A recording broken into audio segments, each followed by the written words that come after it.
Oh, so this is the second season. Like Season 2? I know. Officially? We had a season of podcasts. That's amazing. It happened. It happened. I was there. You were there. So it really happened. I believe it. What are you most looking forward to for season 2? I'll go last. Well, of course. Consistency. Consistency is key.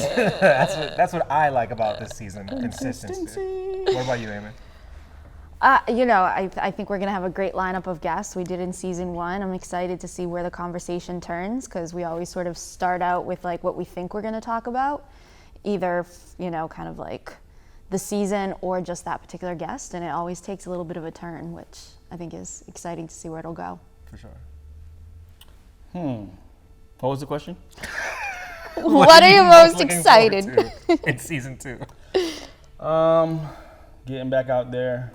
Hopefully the world opening up a little bit. Yep. And safely spreading the good gospel of what Food and Convo is and connecting the dots. I like that.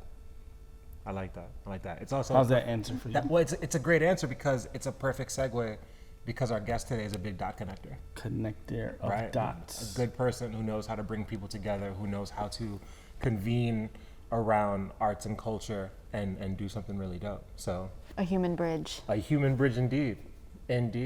But before we get to the guests, right. What are you most looking forward to? Oh, consistency was the answer I was going to go with. Honestly, then let's be consistent in the format. What I'm most looking forward to, I think, is the fact that we're still very early into what we're doing around this, and yet we've been able to establish some really cool relationships. And so I'm looking forward to whatever's next. Right? I feel like we've been able to do what we do without any real pretense. Just sort of an idea and a few friends doing some cool stuff. So I'm really looking forward to whatever the next thing is. Yeah, and making new friends. We've made a lot of new friends. For sure. We've hit up some friends, but we've made some new friends too in the process. Yeah, so stoked for that. It's so quiet. It's usually not this quiet. I know, I love it. It's like, it's a cool thing. So where are we? Are coming to you live from the Container Yard in Los Angeles. You probably already know about the Container Yard because it is one of those spaces that you've definitely heard about at some point. And we happen to be sitting here with the brains behind the Container Yard, Mr. Ash Chan. Ash, what's up? What's up? Thank you for having me. Chilling. No, thank you for having us. For real. Thank you. It's many brains, not just my brain. We're fresh off of a flight from Boston, straight to the Container Yard. Not even to the Our hotel. luggage is right around the corner. Yeah, very Trey cool. takes us from the plane straight here. Yeah. Honored to have you guys. No hotel stop. Nah. There's no better way to experience LA than popping in the Container Yard first and foremost. Right also, on. not my first time coming straight here with my luggage. So, good time. But as for anyone who does not know, how would you describe the Container Yard? Honestly, it's sort of an abstraction of space. I think, we really had no intentions when we first sort of got the space, and it really naturally evolved. It started out really because we found out there was a mural ordinance that allowed the painting of murals and sort of their protection if you wanted them protected by the city, but ultimately nobody would go and buff over, a mural that looked like it was supposed to be there or that the owner of the property sanctioned it.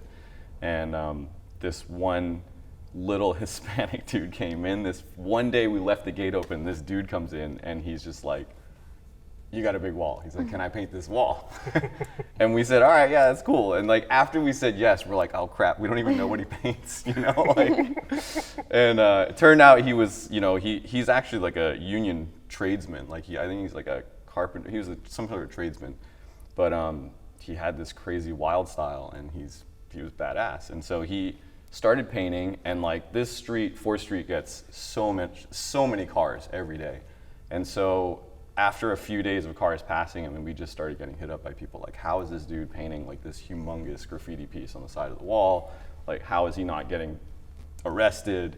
And really, that was kind of the beginning. And we weren't open to the public either, and that was a big thing. Like, it's a warehouse zoning; it's not really legally allowed to open to the public. Yep. So we did a few events here and there, but ultimately, it's just evolution. graffiti, you know, by definition, you know, it's usually not legal. Right. So I mean, a lot of the stuff that was here is in style is graffiti. Yeah. But you know, it very quickly sort of turned into a lot of murals, and I think it was also sort of at the inception period of when murals started to become mainstream, more adopted by, you know, even like malls are starting to put them up. And so really it was, I mean, honestly, it was just an experimental space, and this is really the end of this phase of the yard. I mean, we're about to undergo construction that's going to take about 8-9 months, re-landscaping, cleaning up all the busted up concrete, and really turn it into something that is usable, seismically safe. Honestly, I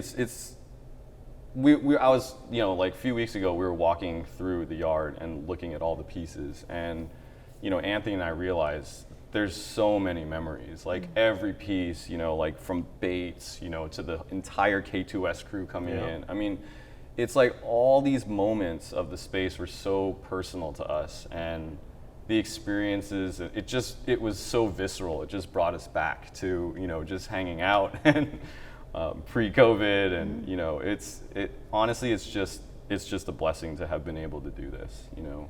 I mean, I'm born and raised in Boston. I went to a lot of private prep schools, and then when I was 15, my dad gave me a 2-week notice to move to Shanghai.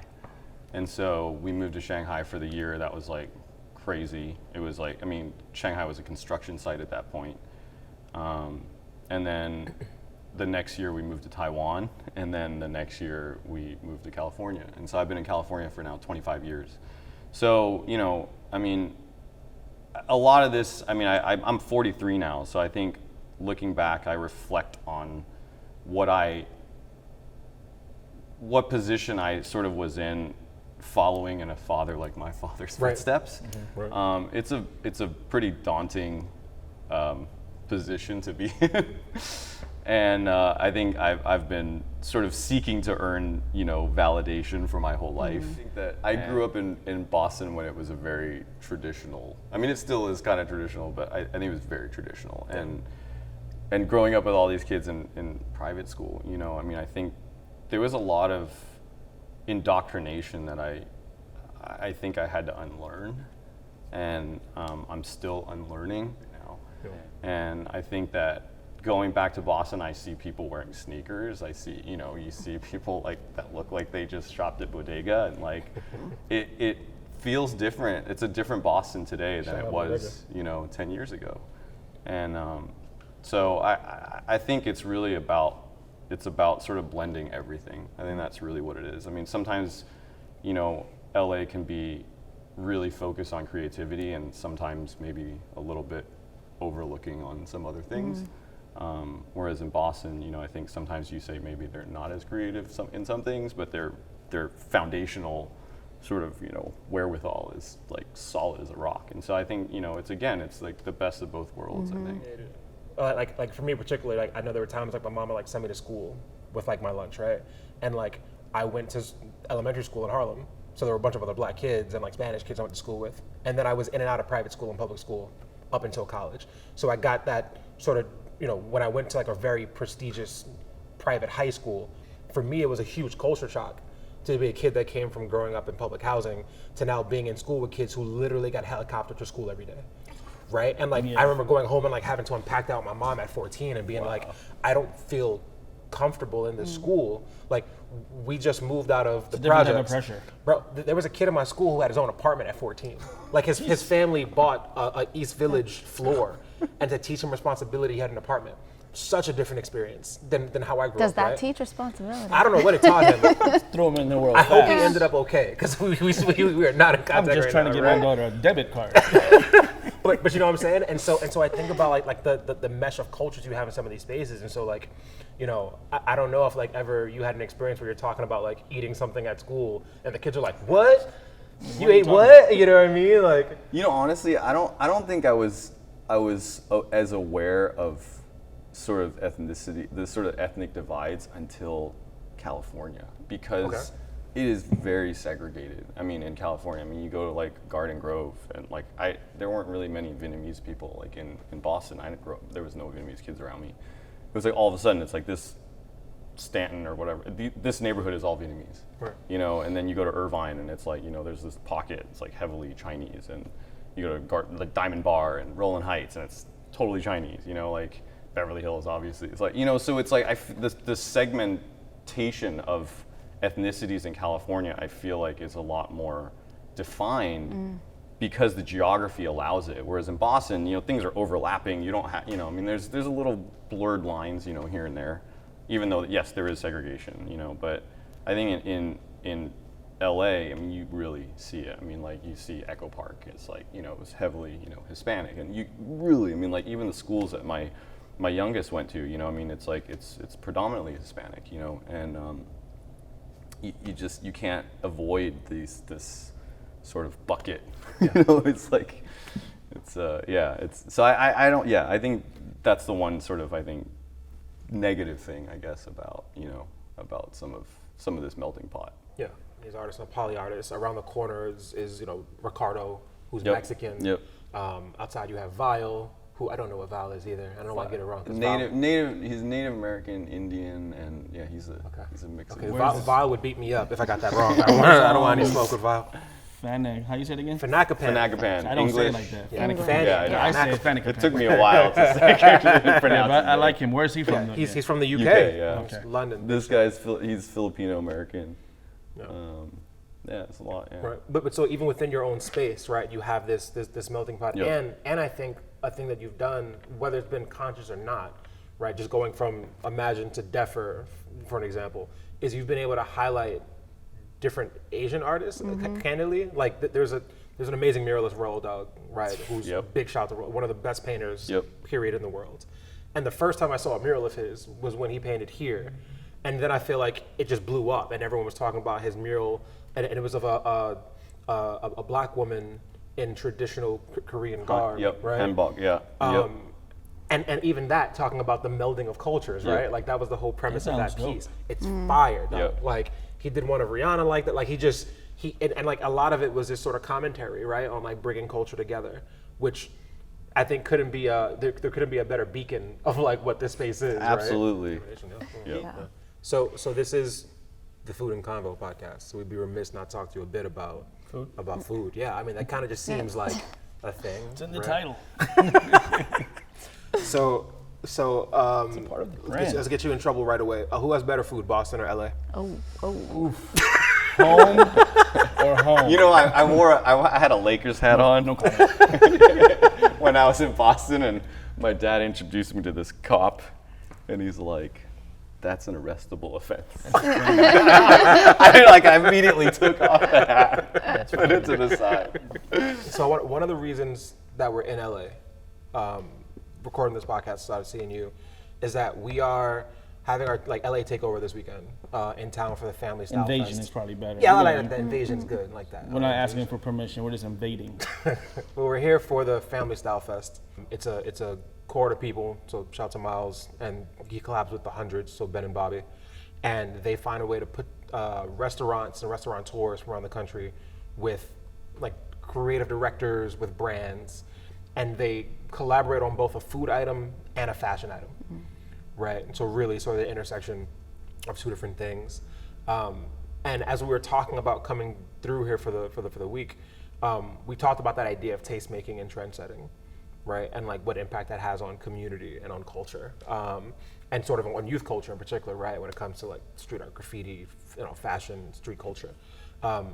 And so one thing that I wanted I think that we want to talk about was sort of like your impact on street culture in LA has been huge, right? Like since 2013, the stuff we do here has been huge.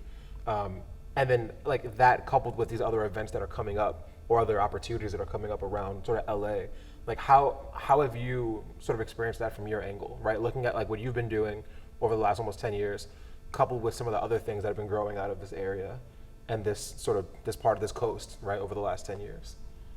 I mean, I think it goes back to, again, like sort of recognizing like our strengths and our position.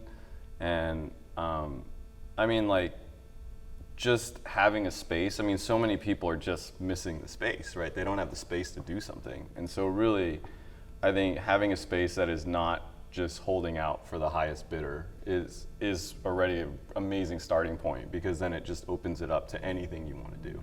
And we've done food events, and we've done art events, and again, like, it's like you kind of, for an enriching experience, you kind of need a little bit of everything. And I think that's what Family Style Fest has done, is really kind of brought all that stuff together. I think you're right. I mean, the whole intersection of food and this, it's special, and everybody has their own favorite food, and everybody gets brought to this special place when they have something that reminds them of, wherever, whenever.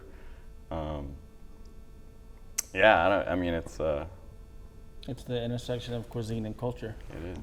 Amy's words. Those are Amy's words. It's in the bio, people. As always, thank you for listening. This is Food and Convo with Che and Amy. Hey guys, I'm here. It's Clyde. Talk to you soon. Peace. Download, subscribe, buy. All that. Everything. All that. Drink it. All of it. So smooth.